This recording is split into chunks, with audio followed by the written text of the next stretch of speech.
All right, everybody, we are back. Working Dog Radio, broadcasting the bite. I am Eric Stambro, back from Africa for a safari. I got back Friday. This is Wednesday that we're recording. So right back to jiu-jitsu the very next day and worked Sunday and been here every day. Had a Akron guys. We had Akron guys here today doing some stuff. Dude, it was really hot, so worked the shit out of them until about 2 and then sent them packing. We had a good time though. We had a really good time. We had so what Akron does is, to be in canine, you have to be a decoy, right?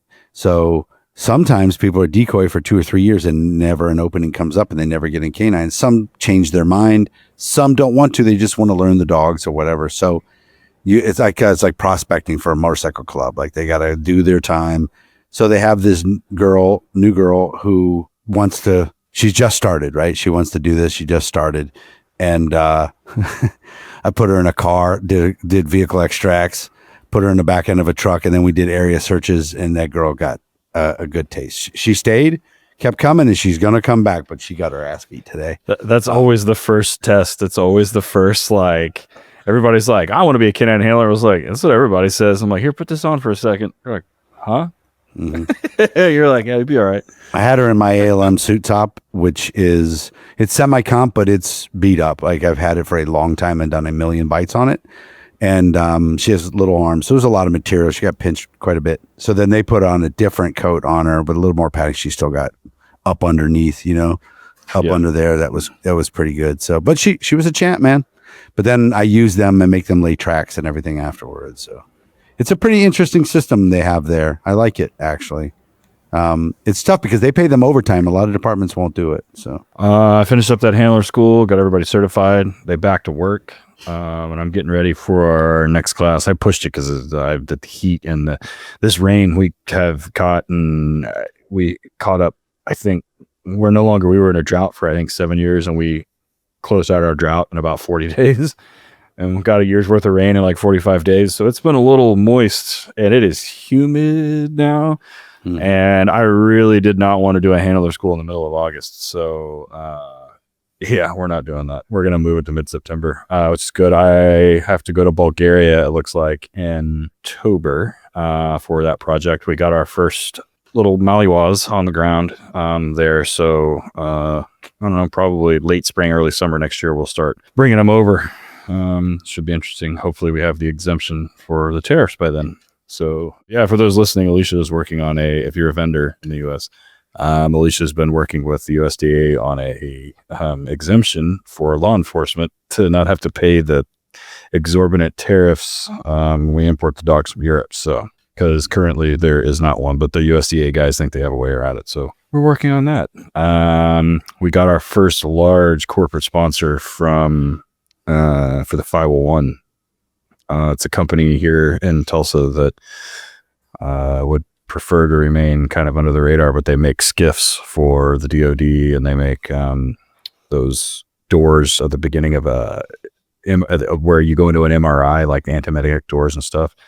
They're going to provide a bunch of heat alarms and a couple of dogs a year to departments and some training and stuff. Cool. So we've got some prospects for some other ones. So tell everybody what that is called real quick. So the 501 is called Oil Capital Canine Fund, and capital spelled like money, because that's what it's about. Mm-hmm. We are a 501 dedicated to Oklahoma teams only. So the Oklahoma Bureau of Narcotics releases what they call a threat assessment every year, which is basically kind of like the state of the state in terms of what they see as a global, like 30,000 foot view of law enforcement and trafficking and that kind of stuff. Our Oklahoma interdiction guys are probably some of the best in the country. The admins are great. And they do this threat assessment every year, and their findings for the last couple of years pretty much are the mission statement of the 501, almost word for word. Inadvertently, it wasn't like I planned it, but we focus on smaller departments. So if you're under 60 sworn officers, you qualify for full funding for dogs, training, because Oklahoma and Ohio also is one of those states too, but Oklahoma has a mandatory state certification to be able to certify. To even get to the certification process, you have to take a minimum 160-hour course, which is, there's not many civilian agencies that do it. Not a lot of law enforcement agencies are able to do it. This episode is brought to you by Kinetic Dog Food, kineticdogfood.com. Ted and I love it, man. It's such a really, really good high performance dog food, but also their 24K formula. We use it for training. It is amazing. A nice big piece. No chicken in that particular formula. So if you get a new dog in from Europe, you don't know if he's allergic or not, don't worry about it. Check it out. kineticdogfood.com. Our friends out in North Carolina at Highland Canine Training run great green and Finnish dog programs, as well as an online and in-person police supervisor course. Hit them up at highlandcaninetraining.com. That's letter K number 9, highlandcanine.com. 30% off with the discount code WDR30. This episode also brought to you by Horizon Structures, horizonstructures.com. They will custom build you a kennel, drop it off, hook it up to your water and electric, and have that thing run with dogs in it the same day. They can custom build one. They got some already pre-built. Check them out on their website, horizonstructures.com. Anything you need from mild to wild, they're there. One of the longtime supporters of the show has been Ray Allen Canine in Colorado Springs, Colorado. They've been around forever. RayAllen.com, where you can buy literally everything but the handler of the dog and the patrol vehicle. Everything else you can get from them. Hit them up, WDR10RAY for 10% off your order. That's WDR, the numbers 10 RAY. One of our longest sponsors is Dogtra, Dogtra Official, Dogtra.com. We love Dogtra. Their products are so good. Their e-collars, their ball poppers. Ted uses all kinds of different things at his place, from pet dog e-collars to working dog e-collars. He loves the hands-free 1900S. They've come out with some new models lately and an amazing new bark collar called the Smart Bark Collar. Check them out. Dogtra.com, WDR10 for 10% off a single item over $200. Dogtra.com. Somebody that's been with us since the beginning is Arnaud out in Vegas at ALM Canine Equipment. If you follow me on social media, you see me wearing my ALM suits all the time. It's all I wear. I've got several of them. Eric's got several of them. We love Arnaud. We love ALM, custom made in Vegas. WDR or WD Radio for 10% off. That's WD Radio for 10% off. ALM Canine Equipment. That's letter K number 9. ALMcanineequipment.com. They don't have the facilities, staff, or the ability to do so. So we do it for them. The 501 will pay for that. Dogs. And then also heat alarms. I'm working on some laws with some of our state representatives and state senators to make heat alarms mandatory in Oklahoma. Ironically enough, there's only one state in the country that has mandatory heat alarms, and it's Illinois, of all places. There's a bill in Pennsylvania, I think, that's passed the Senate and the House, and it's waiting on. I don't know what it's waiting on. I can't find anything about it. I found it in their like Pacer deal, but it's just kind of, it hasn't been signed or anything. In Oklahoma, we have administrative rules for our like post, which is we call cleat.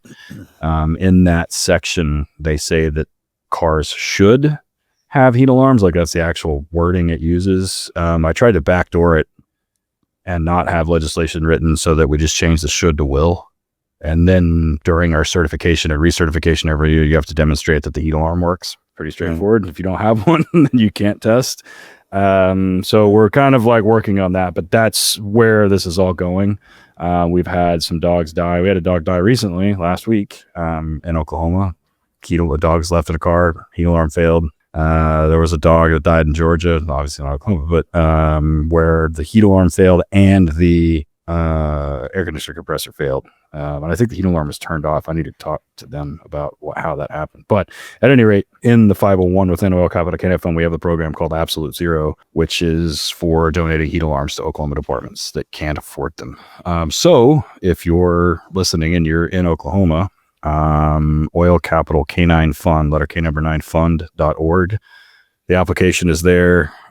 We give out awards quarterly.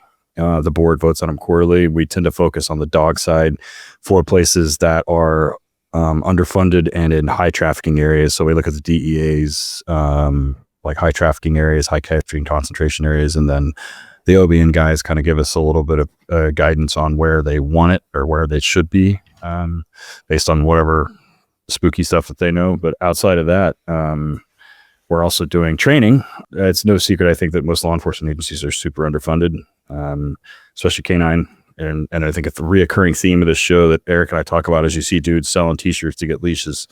So because of that, like they don't get an opportunity to like go to HITS, for example, or Blue Line, or these large conferences where we have these really, really talented instructors from all over the world. And so they don't really get access to that. So we're going to bring in, I don't know, 2 to 4 times a year. I'll bring in like Eric, I want you to come down and do one of the e-collar seminars, and we'll just pay for it. So we'll have working spots, and I'll have audit spots too. But if you're law enforcement, and that's not restricted to Oklahoma, the working spots I'll restrict to Oklahoma teams. If we fill them up, then I'll let like outside states, Texas, Arkansas, Oklahoma, Louisiana, Kansas kind of fill in. Audit spots will be unlimited. So if you're a canine handler, if you're not a canine handler, you're law enforcement, you want to come to the seminars, they're free. You just got to pay for your own food. Well, your dinners, most of the time food will be provided for the seminars. But yeah, outside of that, that's what we're doing. So I've been working on it for about 2.5 years. So it's finally like light at the end of the tunnel thing. So yeah.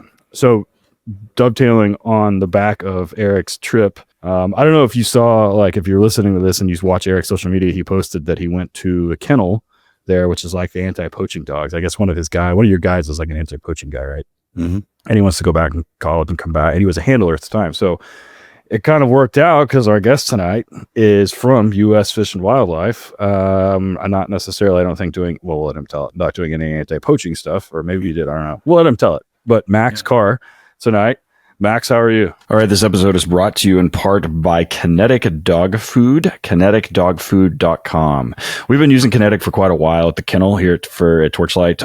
We feed the 26 and the 28K formula in feeding for the dogs all over there, but I also use the 24K for all of my imprinting for obedience and imprinting for tracking. If you follow me, you've seen me do the tracking stuff where I do the Dick Stahl method, who we've also had on the show.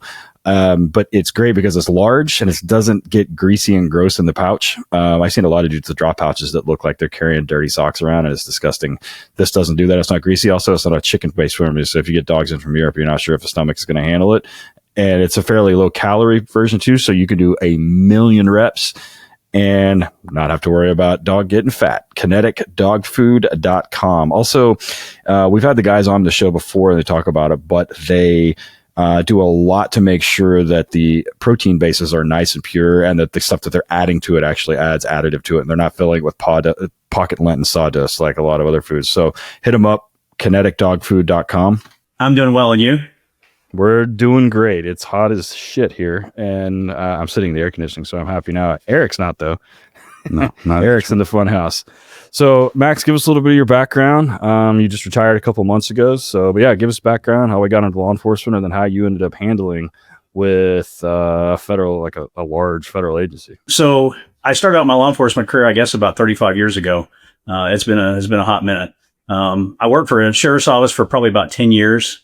And I actually handled a single purpose dog there. I had a golden retriever, Kilo, great dog, down in Southwest Missouri. And then I left there, I began my federal career, started with the Bureau of Prisons, and then went to the Forest Service, worked for the Forest Service for about 7 years out in California, working large scale marijuana grows. And then went to Fish and Wildlife. And that's where I spent the last, 12, 13 years of my career. I got a dog. I guess it's been 7, 8 years ago now, that I got Teal.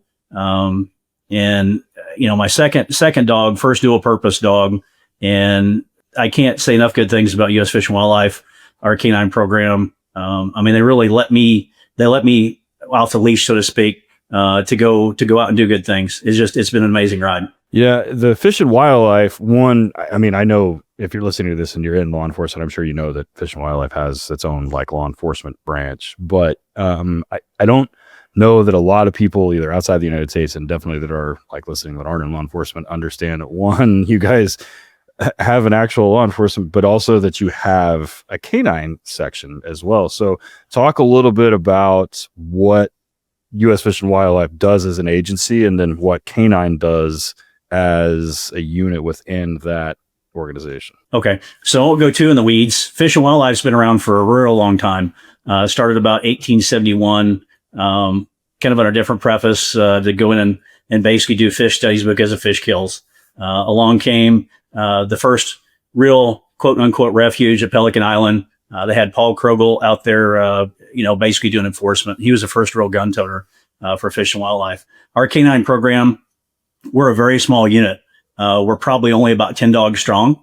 So there's not very many of us across the country, and we're really, really spread out. The first question I usually get is, what do game wardens need dogs? And, what a locating tool we use them for, to go out and track people. We use them for anti-poaching. We do. That's a large part of what we do.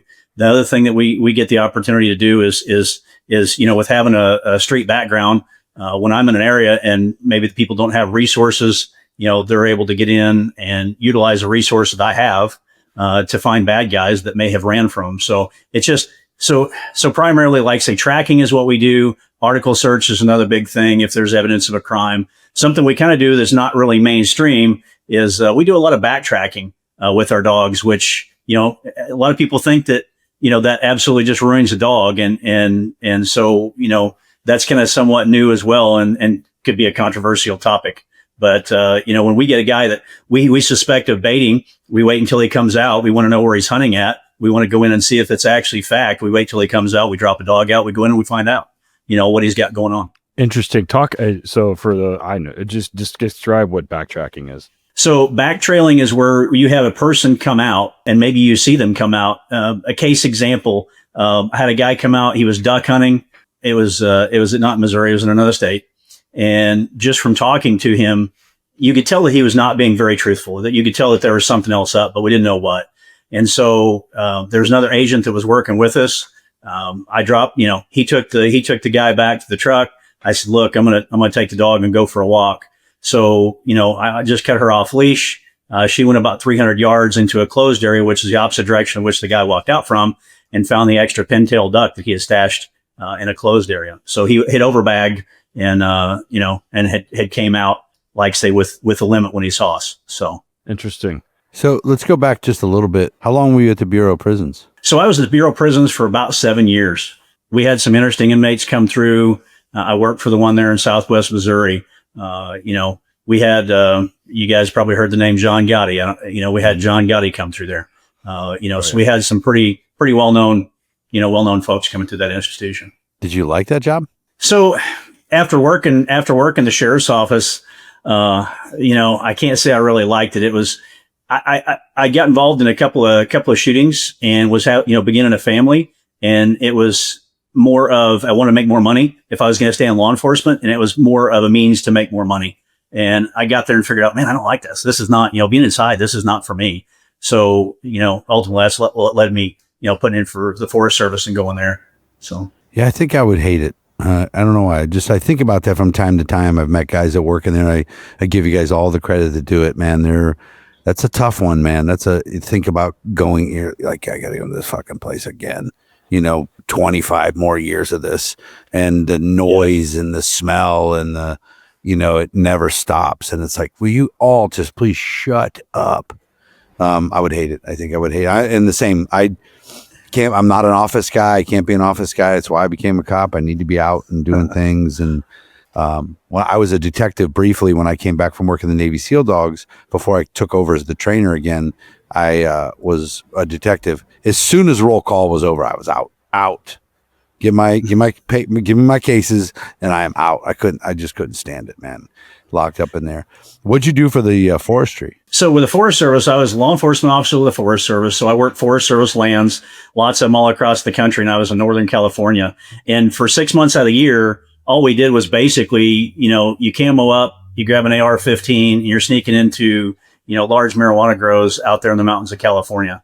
We short hauled, hung underneath helicopters, went in that way, snuck in, usually always coming in from the upside of the mountain, going downhill, going to the grows and try to, preserve as much energy as you can, because you knew once you got inside the grow, those guys were going to run and it's going to be a foot chase. So did that. That was a primary job. The Forest Service does a lot more than that. I mean, they're all about resource work as well, as it relates to timber and things like that. They deal with a lot of drugs. I mean, the agency that I work for, it's like you don't really think about things going on in public lands the homicides, the drugs, the mainstream crimes, but they still go on a resource lands too. So you get that as well as the resource work. And depending on where you're at, the job can really change. Probably one of my favorite companies to deal with in this industry is Ray Allen Canine. What I really love about Ray Allen Canine is I need one website. I don't got to bounce around to a bunch of different places. I go to rayallen.com and everything I need. Because remember, guys, I have a pet dog training business, same with Ted, and we do police dogs. I'm a pet dog owner. Anything I need dog related. It's not just working dogs stuff. It's dog stuff. Anything I need, Ray Allen has. Rayallen.com has everything you need, from leashes, harnesses, bowls, anything you could possibly do. And here's the cool thing. They're always innovating some really cool stuff. If you follow them on their social media, you'll see Matt on there demoing a bunch of cool stuff they have. They're out in Colorado, got an amazing facility out there. One stop shop, nowhere else to go and look. Rayallen.com. Use the discount code WDR10 RAY for 10% off. WDR10 RAY for 10% off at rayallen.com. Yeah, we interviewed John Norris from California Fish and Wildlife. Like, man, it's been a while. It's been a while, right when he wrote his book. Yeah, but I mean, he was saying that he got in more shootouts in California than he did in the Middle East. I'm like, what? And he's like, yeah, I mean, and it's the same thing here.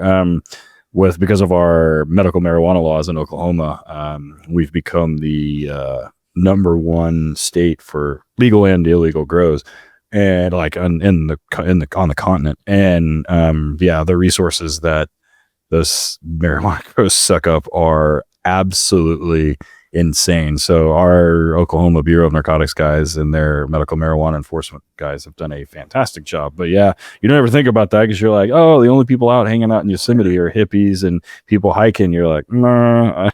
No, that is not correct. I've seen some dudes out in the middle of nowhere, and every time I have a buddy that works for Fish and Wildlife up in he's not a canine handler, he lives up in Idaho, but every time I talk to him, he reminds me, he was like, this is where Ted Kaczynski was at. Like, he was like, this is like, he's like, people still hide out here all the time. And he said, I've come across people out there, and he was like, it's their land, and they have access to it that's adjacent to their land. National or like US land is adjacent to like their private stuff, and like they treat US land as close to theirs like private. He's like, they get really testy when we show up and we're like, hey, we have every right to be here, and they're like, all right, well, you can leave. Like, I can't imagine telling a federal agent to leave public land and then being like, all right, we'll leave.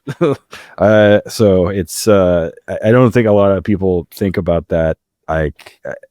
Because that's what you think, right? Like, everybody's like, I'm going to go on vacation. I'm going to go to Yosemite, or I'm going to go to like Lake Tahoe or whatever. But so after forestry, you go to Fish and Wildlife. You go right into canine after that, or how long were you there before you went in? No, I didn't. So actually, I went to Oklahoma and was working just south of Tulsa. I worked down there at Alt Mulgee at refuge down there. So yeah, there's a bunch of hood rat stuff that happens down there. I don't know what happened. Yes. So each time you went to these places, did you have to go through an academy? Yeah, so I did. So that's one thing with our agency, with Fish and Wildlife, when the Forest Service, the academy was the same. So it was land management police training, which was about roughly about 16 and a half weeks down at the Federal Law Enforcement Training Center down there in Glencoe, Georgia. And the one thing that people don't realize, and I guess especially for your listeners, because you get a lot of military, man, they've got the golden ticket for federal law enforcement, being a veteran. So those folks, man, I mean, they need to apply, because we're all the time picking up vets. What was the hardest part of that academy? There wasn't anything. I mean, I was prior military, so it wasn't really, too much of a culture shock as far as the academy itself. I mean, it's, kind of they had you Monday through Fridays. You had weekends off, which was nice, to study and things like that. But I mean, we made the runs with red shotguns and holding them up over your head and wallowing in the sand down there in Glencoe. It was a good time. But the physical part, I would say the biggest thing was just probably being away from home. It's like things are normal, especially when you have a family, you got kids. It's a commitment. It really is. It's a commitment to get into federal law enforcement. I was 35 when I went through. So, I was getting up there. Yeah, no, John Norris told us when they started getting into the problems with up in Northern California, the grows, it was cartels. I don't know if when you were with forestry, if it was Forest Service, if it was cartels, but he said the thing that tipped him off was water relocation or water diversion. Was that stuff that you guys had to learn about and all that stuff? Absolutely. That was something that was a big part of your intel, was the water diversion was one way. And I actually worked grows with John. He wouldn't remember me probably because you work with so many people out there, but I worked with John, and he was on the same grows that I was on, and super good dude. So that was one thing, the food drops, in the middle of the night. I can remember we were sitting there on a food drop one night, on an LPOP waiting for this, food drop to happen. And I was sitting there with another officer, and we heard something come up behind us. We didn't know what it was. And, we're kind of sitting there. Of course we didn't move, but we knew it was an animal. We just didn't know what. And after it was all said and done, one of the guys was working patrol in a vehicle. Nothing happened that night. He came to pick us up, and he's like, "You guys see the mountain lion that you had behind you?" And I kid you not, that thing actually came up and sniffed the foot of the officer who was beside me. I mean, of course we didn't know what it was at the time. Yeah. Hell no. So were you an outdoors guy before all that? Say again. Were you an outdoors guy before all that? Like a avid hunter, fisher, and everything? Yeah, I actually grew up wanting to be a game warden. I really did here in Missouri. I wanted to be a game warden, and we kind of got an opportunity with Canine to even have a little influence with helping Missouri get the program started. But I've hunted and fished ever since I was a kid, and have absolutely loved it. So it was just kind of a natural fit. So when you got into fish and wildlife, did you have options around the country? Is that you settled where you wanted to be? So at that time, and the way it is now, so for anybody that applies now, you can go anywhere in the United States, that they would like to send you. Whenever I applied, I knew I was going to be going to Oklahoma, and I knew specifically, actually, I was going to be going to Okmulgee. So there was no surprise there as far as location for me. I was just, I wanted to get back Midwest. I actually was a captain, believe it or not, and I decided that supervision was absolutely not for me. So I actually took a downgrade in pay to get back closer to home. And then the opportunity for canine came up, here in Missouri. I mentioned in Oklahoma that, hey, I'd really like to handle a dog, but it didn't happen until I got to Missouri. Did you, you were talking about the poaching. Let's talk about that aside from the dog, let's talk about the poaching part. Okay. So, most people don't realize on our land. So to give you an example, I mean, we actually have, federal wildlife officers on military bases.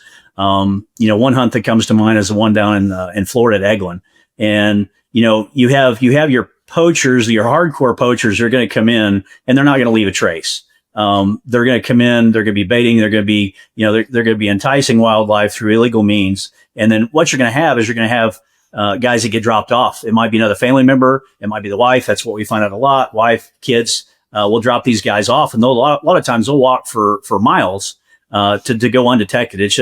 It's absolutely insane. And depending on where you're at and what refuge, across the country, it kind of changes the game as far as, big game, whether it be white-tailed deer or whether it be elk or things like that, as far as what they're actually poaching. But, the Lacey Act was a big deal because that shut down international trafficking, of wildlife. And those laws were enacted in around, I think, 1900 for that. So that's something that we deal with a lot as well. When you cross state lines, that misdemeanor then become a felony. So can people kill a mountain lion? So yeah, they are legal to hunt. And in some places they are legal to hunt, in of course in season. And a lot of times they'll hunt those with hounds, which, I hunted with hounds. That's kind of what, that's why I squirreled so much on the tracking part of canine, is because I actually used to hunt with hounds when I was younger. I got a funny story about that. When I worked up in Colorado, the sheriff's office up there, and I had a guy that worked for us that was he was a state agent, and he was living on the east side or the west side of the state, and he would run on this trail between Aspen and Snowmass, and he had like, I don't know, 4 or 5 dogs. He had a lab and like a German Shepherd, normal dogs, and a mountain lion attacked him, and the dogs ended up killing it and going down. And then they called the sheriff's office and you guys, and somebody came out and they went up and got the cat, brought it down, and they wrote him a super big ticket for hunting without a license out of season. And he had to go down to Denver to take care of it. But he's like, at the federal judge down there is like, what happened? And he told him, he's like, he goes, I understand that they had to like do this like that, but he was like, this is insane. You're not allowed to shoot a mountain lion if it's attacking you. And he's like, I don't know. I mean, there's not really a provision in the statute for it, I guess, but he's like coming right at me. Yeah. Always reminds me of South Park, where they just were shooting everything out. He's coming right at me. It was a bunny, you know, it's self-defense. But did you ever have to get involved in investigations on like morel mushroom hunters and that kind of shit? Because there's a lot of money and stuff involved. Dude, that happens all the time here. Yeah. All right. Our next sponsor is really good for the business side of this. If you're in the business of breeding and/or raising police dogs, or even just regular dogs, pets, or gun dogs, or whatever, one of the biggest hassles that we have to deal with is housing. Making sure it's safe, making sure it's high quality, all these things, make sure it's sterile, it's easy to clean, we can feed. If not, it just creates an infinitely higher workload. On top of that, it's expensive. One of our sponsors from Horizon Structures, they do a great job at making a plug and play drop ready to go as soon as it hits the deck in your location. You have a gravel pad, hook it up to electricity and water. You can put dogs in it that afternoon, and all the guesswork is taken out of it. It's ready to go as soon as it gets there, and you can go from mild to wild. I've seen some that have stainless steel on the inside. It looks like an operating room. It comes with its own air conditioner, all the way down to just like a basic one you need to put in the backyard to satisfy your policy requirements. If you're a canine handler out in the back for a 10x10, he's got an indoor outdoor. He's got a little outdoor thing that's elevated, so he doesn't have to stand in any of his waste, and it's easy to clean. So everything from all the way from a single dog all the way up to, I think they do like, what do they do, Eric? Like they do like 16 and 18 like large sizes. So hit them up, horizonstructures.com. and they will get you set up quickly. Yeah, so that's what I was going to say is actually in Oklahoma is where I did more of that, getting involved in investigations like that. You know, it's so on Deep Fork, you could take morels, you just couldn't take them for commercial purposes, you know, but, so that's where, the commercial sale of mushrooms, you know, I got involved a little bit of that down there, you know, in Oklahoma. So. That was just all local people, or was there any organization with that? I didn't see any organizations. There are, and especially now it's become a lot more popular. But when I was down there, you know, I didn't have any organizations. It was mostly just individuals that were, you know, trying to make an extra buck. Yeah. And then they trespass on private property and end up getting into fights and like, it's a thing here. Yeah. Every year during mushroom season, they like all the social media and all the news agencies are like, just remember, don't trespass. Cause if you do, like it turns into a huge problem. And, I guarantee there's people who have died over mushrooms. Oh yeah. People get shot on all the time. People 100% trespassing on my land. Yes. So you get over there and there's a dog opening. How many people put in for it? Where did you go? And we're going to talk about your dog. So there was actually very few people that put in. With our program, we're a small unit. We only have like around 200 people total that were federal wildlife officers. So, we're a very small unit. So when I put in, I don't know how many other people put in besides myself, but you know, they put out an opening, they put out an announcement. I express my interest, interview, get selected for it. And, you know, and then I get a kennel date. It's like, okay, you're going to go to the kennel and you're going to get your dog. Fortunately, the coordinator we had actually asked me, he said, hey, what do you want in a dog? And I was able to kind of describe just from working, you know, bird dog competitions and working hounds in the past. I was kind of able to tell him, you know, with a single purpose dog I had kind of what I particularly wanted. And they gave me that. And it's been amazing. So, is that Teal in the picture behind you? It is. That's actually Teal. So I helped NBC get the program started. Like I say, that was they actually sent one of their folks up, and he actually took this photograph for me, which I turned into a flag, which I thought was just an awesome picture he took. That is a very good picture. Yeah, I was like, that's quut the. I also want to action make shot. a comment since we're talking about stuff in the frame. Your shirt, Justin Tierney. For those not, and actually when he was killed, he had that puppy at the time. His name was Onyx. Onyx is still working now. He's about to retire, I think. I think he's working at Pottawatomie County Sheriff's Office still, but I actually did the initial training on Onyx, and I've had 3 handlers come through. that went to cleat with him. And so every time he comes through, like they come through, and I've got a bunch of challenge coins and a couple of the brands in the office from that whole thing. But for those listening, Justin Tierney was a kid that worked for a very small department in Oklahoma. I think they had 3 or 4 officers, and he was killed in a trap. I believe so. And Tecumseh, Oklahoma. I can't remember the name of it. Tecumseh, Oklahoma. And Justin was killed, and his family donated. And he was, at the time, he was raising Onyx to become a canine. And the dog made its way to his first handler, and the dog made its way to me.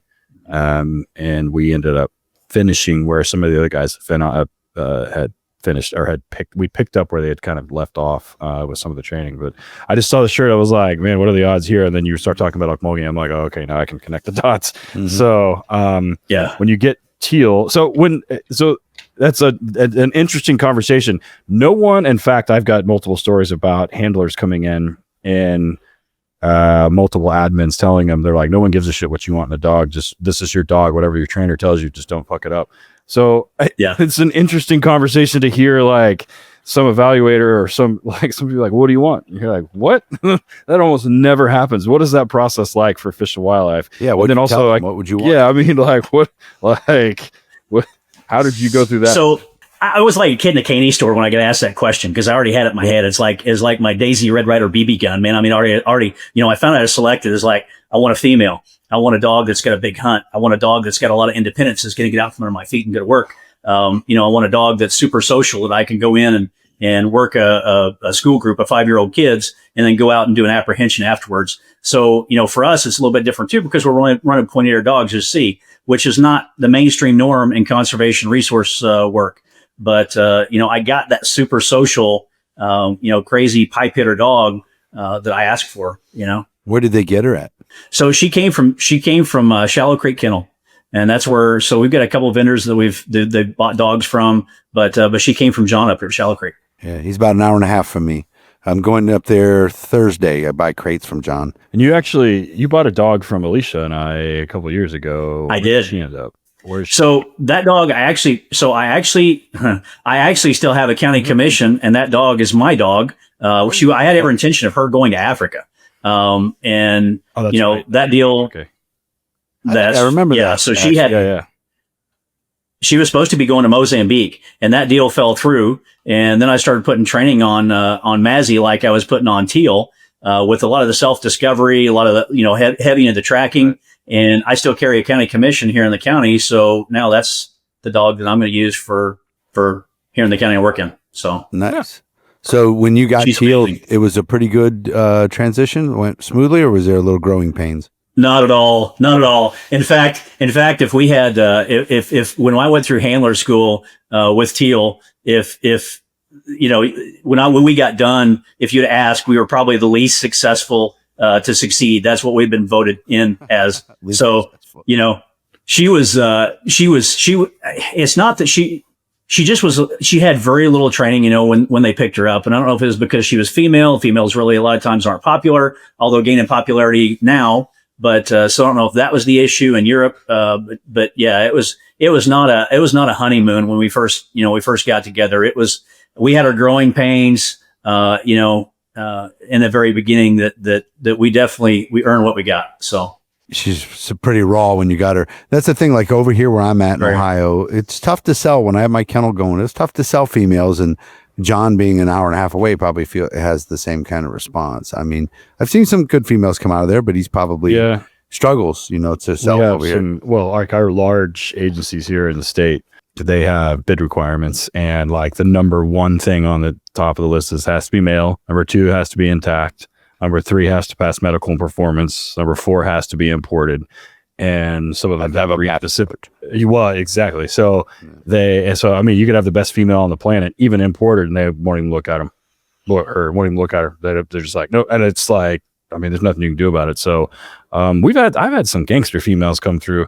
2 classes ago, I had one. She's working in Canadian County Sheriff's Office, Zeta. But yeah, she was a nice dog, a little German Shepherd, and was spicy. So with Teal, so she's tracking an apprehension. What odors were you guys working? So, or did she do? or was she just like what? I mean, So for detection, she's narcotics. A lot of the dogs coming through her now are getting wildlife detection, but I worked a lot of dope. I made a lot of dope cases on public lands. I mean, down in Oklahoma, I was making a meth case every other day. And here in Missouri, like this. So it is. Yeah. It is.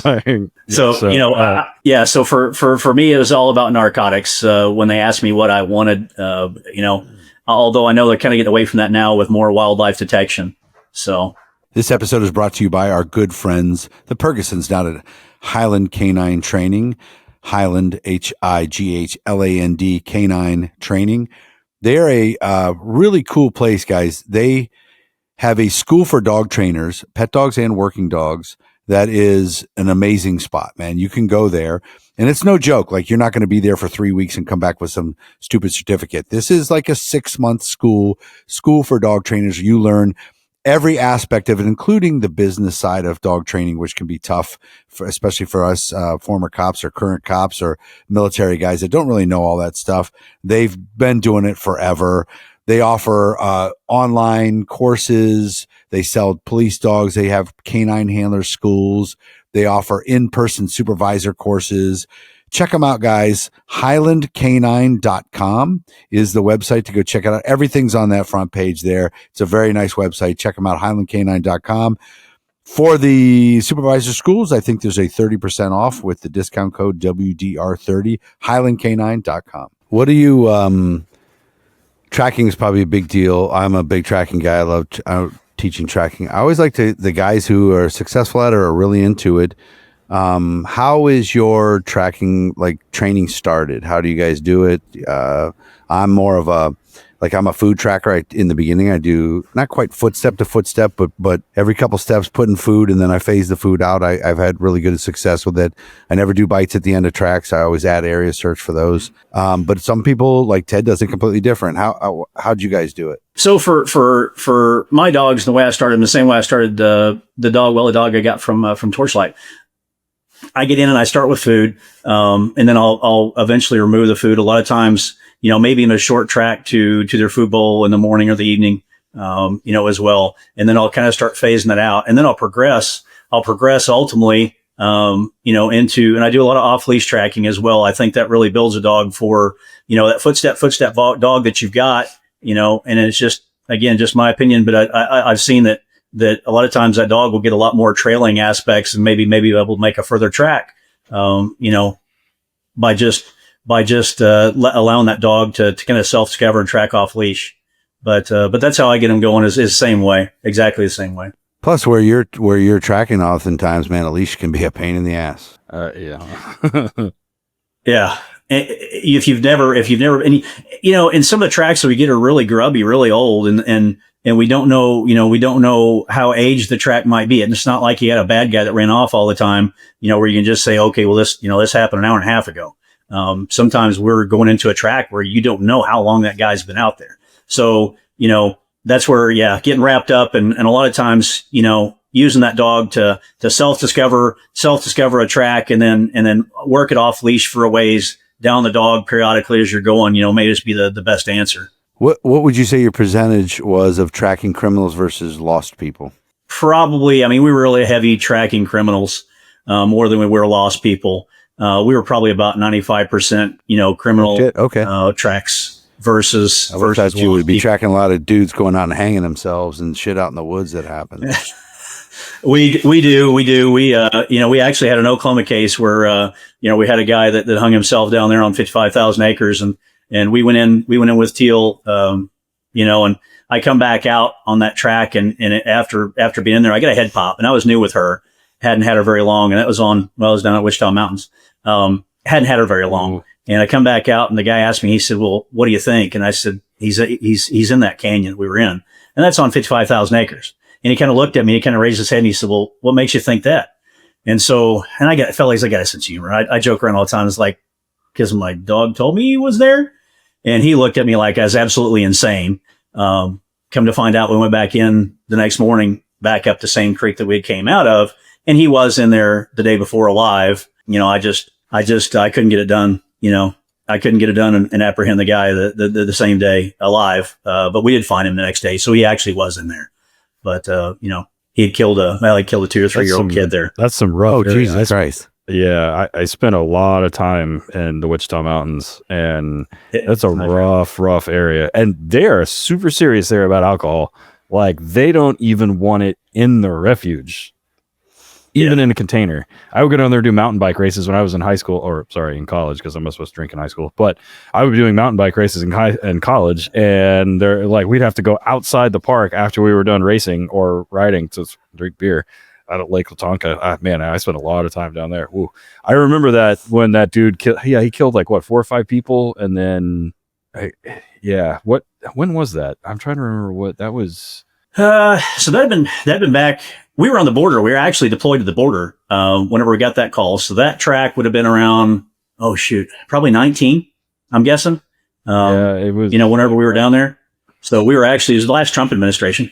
Yeah, it was right before COVID, right before stuff got weird. I remember that whole deal because they had you guys out there, and Troop was out there, and like I think LPD sent some guys over, and Comanche County had a bunch of people out, and so I remember that whole deal. That was a shit show. That was, they had no. Yeah, I remember that whole process, and because we have some dogs down at Comanche County, and I don't not at LPD, but I know those guys down there. That was I knew it was right before COVID, but that was an interesting, because he from Texas and ran. I'm trying to remember the whole story. I don't remember off the top of my head. He ended up shooting like 4 or 5 people or something. So this guy, this guy ended up killing the one that I'm talking about. He ended up killing a kid, and I don't know if he was from Oklahoma or from Texas, but he had been on the lam. He'd been on run for I don't know, a couple days. By the time that we get a call, like we were working the border, we were working with Border Patrol down there on the Rio Grande River, tracking people down there. And so we got the call, and it's like, hey, you need to grab your dog, and you need to leave now. So it was a day's drive essentially from South Texas getting up there. So it wasn't until the following day that we went to work. So because there's not that many dogs in Fish and Wildlife in the country, you're out there by yourself. How'd you work your bike work, and how'd you get some maintenance training in like that? So I'll be honest with you. I found myself marching to the beat of my own drum. And when I was driving around, I really squirrel on dogs, and it's not a passion, it's an obsession, right? So a lot of times I would incorporate anybody I could into my maintenance training. When I was out and about, I would call people ahead of time and say, hey, I'm going to be coming through, drop a track for me, general starting point, or drop an article in this spot. And I wanted a dog that when I got out, she was going to work. And so without command. And so, her cue was, okay, when I get her out, I give you the ball, and it's just this dog and the way this dog works. I give her your ball, go do your thing. But when I get you out and you don't get your ball immediately, she automatically would go to work. So I would just incorporate people that I could find, anyone and everyone. And man, it takes a village to make a dog, and you're not going to do it by yourself. No. And I think that's the thing, that it just takes a lot of people, but that's what I did. So if you were say you went to a canine conference, or you're a canine seminar or training day, and there's a regular like deputy or city cop, and you pull up and you both open the back of your trucks, what do you got different that they're like, what the hell is that in that gear bag you got? So I don't know. I'd say everything's pretty much the same. Although when I deployed tracking wise, man, I carried everything out of the kitchen sink. So, I had a med kit, I always threw a backpack on. I always had a lot more than what I thought I ever needed, because I, used to work in a remote environment and not working, where I'm 2 blocks from my truck. So, I always carried plenty of med supplies for her and I, blood stop, plenty of water. I couldn't load myself down with enough water, to be able to carry it for both of us. But the other thing to pack, and again, I'd carried something to pack her out. So I had this sling pack where I could carry her until I got the vest that actually had the backpack straps on it, which was cool. But yeah, probably that, if I'd say anything, it's like I carried everything, including the kitchen sink, man. Cause you got to rely on yourself, because a lot of times there's not anybody else. Did you have to get proficient at like rope work and stuff with her, or yourself, like kind of rappelling, or not even, well, I guess not cliff rappelling, or just, getting down on things? Did you have to work on that stuff? We didn't. No, I didn't do anything like that with her. I mean, we short hauled in California. They short hauled with their dogs, but unfortunately, different agency. I didn't get to do anything cool like that. Whenever when I had her. So Yeah, because where you're at, Ted's familiar. I'm not familiar with it. Like, is it just how rough is the terrain where you're working? So it's pretty. So it's mountainous. But I say a mountain. It's all relative to where you're at, right? I mean, whether it's 9,000 feet or 10,000 feet, it's like I mean, where I'm at here, you might be 2,000, 3,000 feet in elevation. That's a mountain, right? So, versus 9,000 feet in California.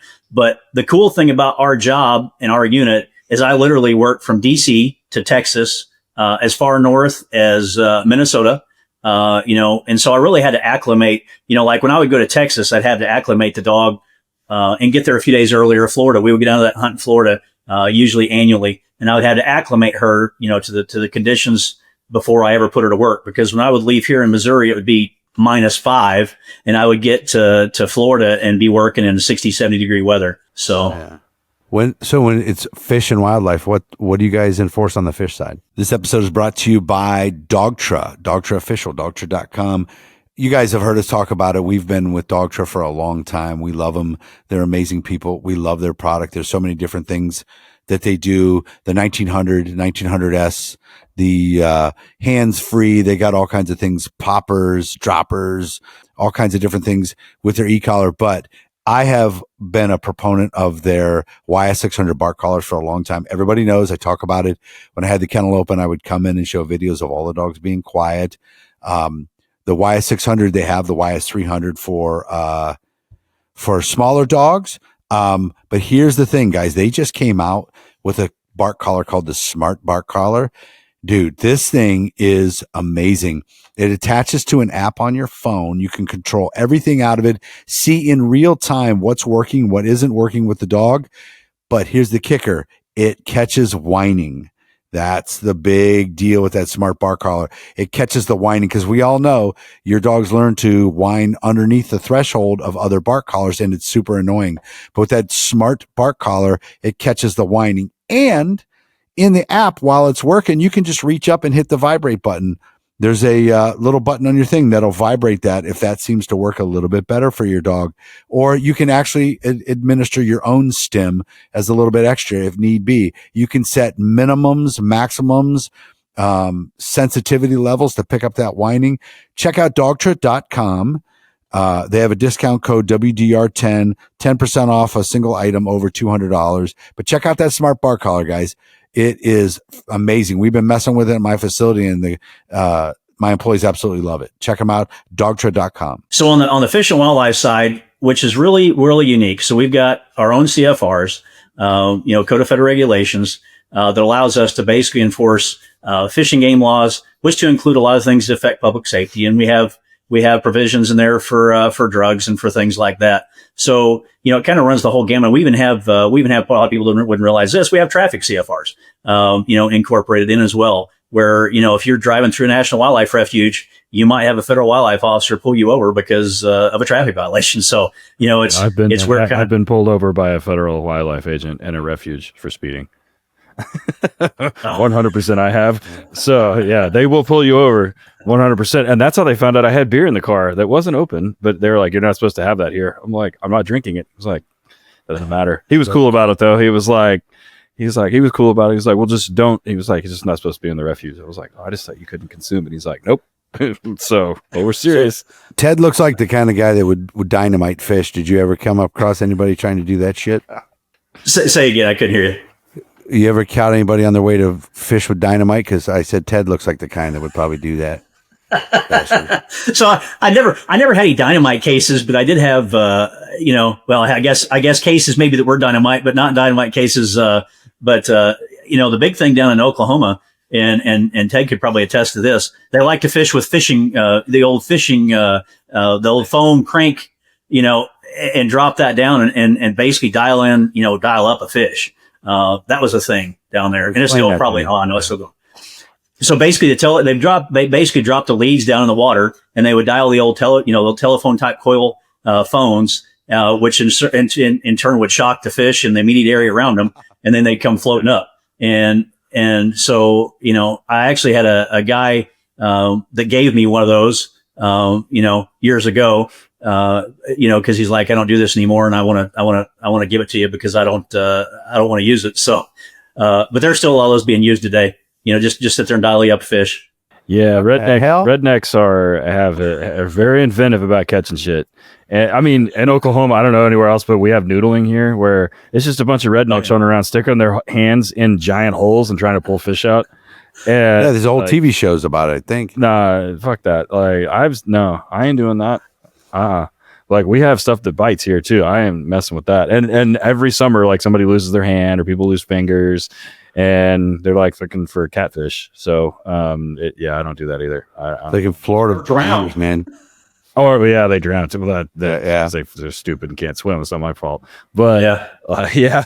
I don't noodle. And like, I have seen and heard of the telephone things though. When I was a kid, I used to see dudes doing that all the time. And yeah, it's like there's that, like when they crank it, it creates like that static electricity, or like it creates enough of a charge to send whatever down the line. That's how, like back in the day, before they had telephone lines that were electrified, that they had to create their own static. So they'd zap the shit out of you. And we used to play with those things when I was a kid, and we would shock each other with them, and it hurts. Like it was not. I mean, I had several of them, and it was. My grandfather actually told me that he was like, you can catch fish with these. And I was like, I don't know. Where's the hook? Yeah. So, I mean, it's a thing though. People still do it. For sure. How long did you work? Oh yeah. So I had Teal from the time. So I got her when she's like 13 months. So I had her, I guess I worked her for about 7 years, Yeah. I guess right around 7 before we retired. She stay healthy? Oh yeah. She actually did. So, I mean, I run her every day. And she's still doing it, even in retirement. I've got a workout regimen. I got to hang out with a lot of the soft guys from different places. Got a buddy down there at Eglin, who's the kennel master for 7th group. And, I think we met him actually at Zimmerman, Scott. Yeah, I'm pretty sure. Yeah. I have to look at my phone. Yeah. I'm sure you have. Yeah. Yeah. He gets around, man. He gets around. I went down and I'm like, I never met the guy, and I walked in and I'm like, hey, just a thought that I had, but I'm like, hey, I said, have you ever rigged a dog for IEDs, or has anybody ever done that? Like in Afghanistan? And he said, what do you mean? And I said, well, like you're bear hunting or you're lion hunting, you throw it on the hood and you drive around and you wait until, you get an indication from the dog. And he said, no. He said, but that's not a bad idea. And that's when I knew Scout was my people. It's like when you come up with an idea and it's like, hey, maybe it might not be done, but can we do it? And would it be effective? And so that's when I knew Scout was my people. So. Yeah, I was just trying to look up on my text message if I could search his name. I think I met him at the bar. I think I may be wrong, but I think so. Him and some of the boys, they were real cool, but they were listening to the show, so they were fans of the show, which was cool. Super, super good dudes. So all of them down there, just super, super good people. Yeah. So is the new dog finished? Like you're certified, you could work right now, or are you still working on that? So no, Mazzy's ready to go. I'm going to go ahead and, I just retired with her, but she's ready to go. I'm still getting calls. I got a call the other day from the sheriff's office to actually come out and bring a dog for a citizen discrimination track. So she's ready to go, here in the next month or so. I'll probably go ahead and get her Napwater certified and then be ready to run with her. So she's absolutely, she's like Teal 2.0. And I kid you not. She's amazing. I mean, that dog is absolutely amazing. And like so that leash should be pried from my cold dead fingers. I would never let her go. She just, I remember when we imported her, she was fun to play with while I had her. I mean, she was a cool, like little pocket rocket. I mean, she was fast and she was super drivey and super social. And I mean, she was cool. I remember, and when we ordered her, I remember like telling the vendor, I'm like, hey, I need this dog to be like everything. And he was like, oh yeah, no problem. I'm like, yeah. Every time you say no problem, there's always a problem. But that's what showed up. So I was pretty ecstatic to when she came in, and Alicia was super happy about it. So I'm glad she's worked out. Oh, do you remember what happened in the kennel when I picked her up? Do you remember that? Did she bite somebody? No. I had my hand away. Yeah, I was sitting there. I was sitting there messing with her. When you guys left, you guys came around the corner and drip, drip, drip, drip. I'm sitting there bleeding. Yeah, okay, I do remember. She did bite you. I forgot about that. Yeah, she bit you. Yeah, she bit the ball. Yeah. My hand just had to be in the way. So, I remember that now. Okay. And put your hand where you won't push it. Never mind. Exactly. Yeah, exactly. We have a whole shirt for that. Yeah, exactly. If you can't talk crap on yourself, you're not doing it right. So, so with Fish and Wildlife, towards the end, was there any significant? I'm trying to think of the best way to phrase this. Was there any significant case that stands out to you where, had you and Teal not been there, either A, wouldn't have caught anybody, or B, the prosecution wouldn't have been as successful? Yeah, I mean, we had lots of cases. I'm not going to lie. The biggest one that comes to mind, and this is probably the proudest Teal moment that I had, is we got to work in a major operation, and it was multi-state, and so we had guys from Iowa and from Missouri, and we were sent up there to work with on that detail. We were assigned to an interview team, and the agent that was actually doing that. He got in and he's like, he started doing the introduction. He's like, well, we've got a canine officer here from Fish and Wildlife. And he started making the introduction. He's like, and their dogs. And then he paused and he's like, and their dogs. And he kind of looked at me and said, what do your dogs do? We're not very good. What do you guys do? We're not good at telling our story even amongst ourselves. So hopefully we can change that culture a little bit. But we made some cases there that were really cool. That like I said, that wouldn't have been made otherwise. We're going into a tree stand to find a guy. They're following a GPS point. Dog goes left. The agents are going right. I had a Missouri agent with me, and it's like, fellas, I'm going this way, following the dog. I mean, she was starting to give me a proximity alert. She was tracking, just on her own because of self-discovery stuff we'd done. And then we had another case where, we had a turkey that was shot, and it was doing the death flop in the field, and the agent called me. And that led into us going, kind of did a 360 because you don't know where your crime scene's at, right? You don't know where the guy was at. So we did a 360 around where the bird was at, got an article search, some evidence he'd left behind. Then we threw out to a backtrack to figure out which direction he'd come from, came back, did an article search again, to find the shell casing. So we didn't find the guy that night. We come back in the next day to do interviews. When the direction the guy had gone, because there's multiple houses there, found a suspect that we thought probably had done it, but he wasn't copping to it. We got in and, it wasn't until he found out because of the shell casing that she had found that we were going to go ahead and take a shotgun. And then he's like, oh, yep. Okay. Yeah. Maybe I did shoot at that turkey. So it was so turkey season was going on, but it was after hours. It was actually a hen that he shot.